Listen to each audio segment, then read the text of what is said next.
Hey, indie filmmakers, Griffin here. Yesterday, I made a really dumb mistake. So today, I want to explain to you how I managed to upload a 42-minute video to YouTube without sound. And I want to read many of the amazing comments that you all left on the video. So here's what happened. I uploaded my episode 7 of the Hey Film podcast, Hey Indie Filmmakers. Yesterday was Valentine's Day. The video was how to produce wedding videos. And I got the podcast audio up on the website, hey.film, at around 10:30 a.m.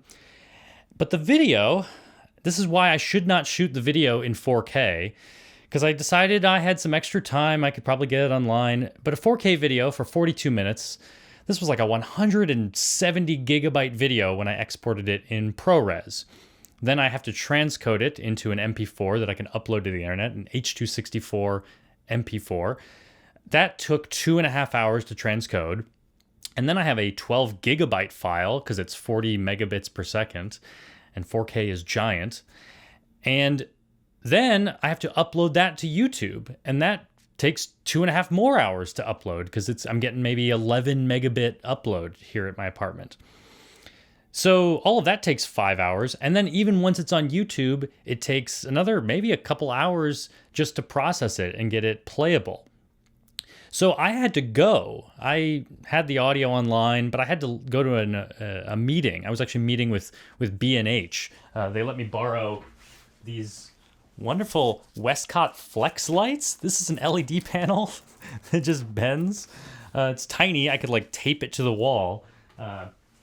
This is what I'm shooting up here with too. I'm not even using this thing at full brightness. Right now it's at 20% brightness. I'll pop it all the way up to 100%.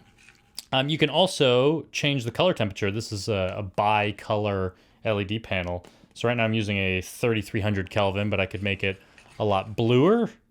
Now I'm up at 5000. It goes all the way up to 6000 Kelvin. I could probably even go way more yellow. It goes down to 2800 Kelvin, I guess. But I'll put it back where it was. So they're letting me borrow these great lights. One of the reasons that I go talk to them about what's going on at B&H. So I was having a meeting with them yesterday. So I was kind of running around the city, and then I had a Valentine's Day date. So I was waiting for this video to just finish processing on YouTube, and then it would automatically just post once it would go public once it was done.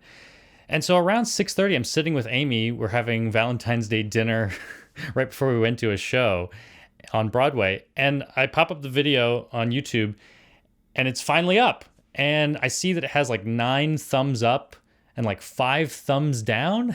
I'm like, what? You guys never hate my videos. What happened? And I go and look at the comments, and all of the comments are like, there's no sound. There's no sound. There's no sound. And I was just like, oh, what have I done? This is the dumbest mistake. I had comments like from Fade to Unforgiven. Rule number 1, check your mic is working. Drew said he spent a good 5 minutes trying to figure out what was wrong with his headphones. A lot of people told me that they thought their computer was bad or something was up. It wasn't me. Raztech Studio says, no sound, but yet over 100 views. Not bad, not bad. James Moore says, how to produce wedding films. Firstly, most important is to get good audio. Vanja Tagnola says, yes, finally my bachelor degree in lip reading is paying off, or bearing fruits. The Bearded Braceface says, usually podcasts are audio only. Griffin is getting creative with this one. And Mac Motion references a previous podcast episode I did about my 10 worst video mistakes and suggests I add this as number 11. Overland Trailer said, just started playing Pink Floyd's Dark Side of the Moon when Griffin starts talking. Trippy stuff. But I love this comment from Chris Daggus.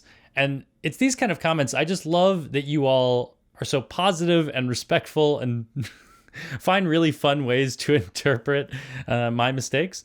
Chris Daggus says, what a great way to get the point across that sound is more important than picture. Produce a video with no sound. Lesson learned. So once I realized that there was no sound on this thing, I made it unlisted.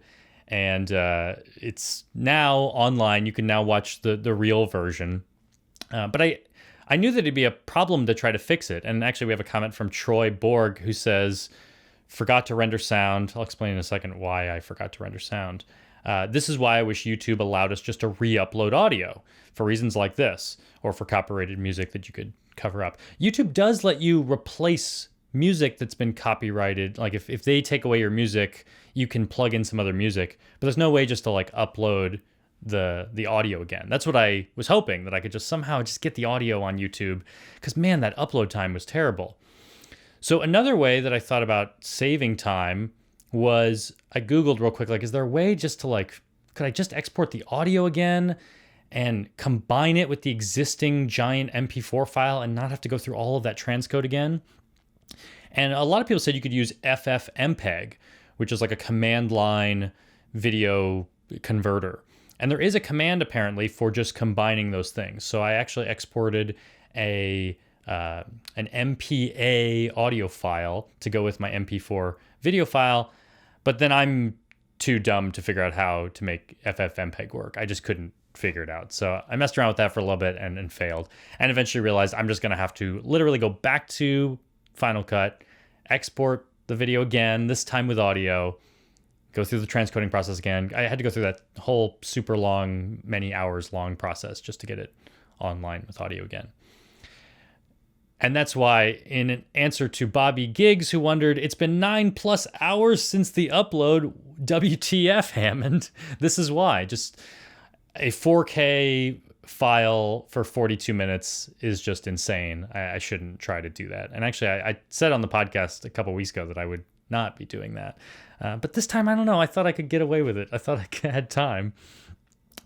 Oh, and then I love that several people said they actually just synced the podcast to the video. I mean, I had a link to the podcast. So Nate's Films Tutorial said he just synced the video to the podcast. Christopher Janish said he went to the website, hit play, came back here to YouTube, played the video. It's not a perfect sync, but it's better than some syncs. Merciful said, I assumed it was some kind of challenge. I clicked the first link and then the listen link and put them side by side and paused and made it work.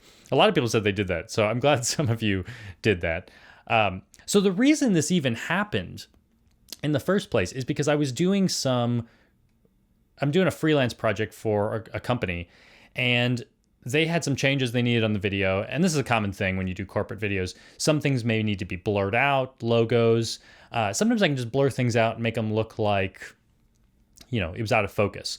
But some things, you don't want to make it look like you're censoring the video. You just want to change something, cover something up, but make it look natural. So I did a little bit of motion tracking where I was actually replacing something in the shot with something else, but trying to do some motion tracking to make it look like it was always in the shot.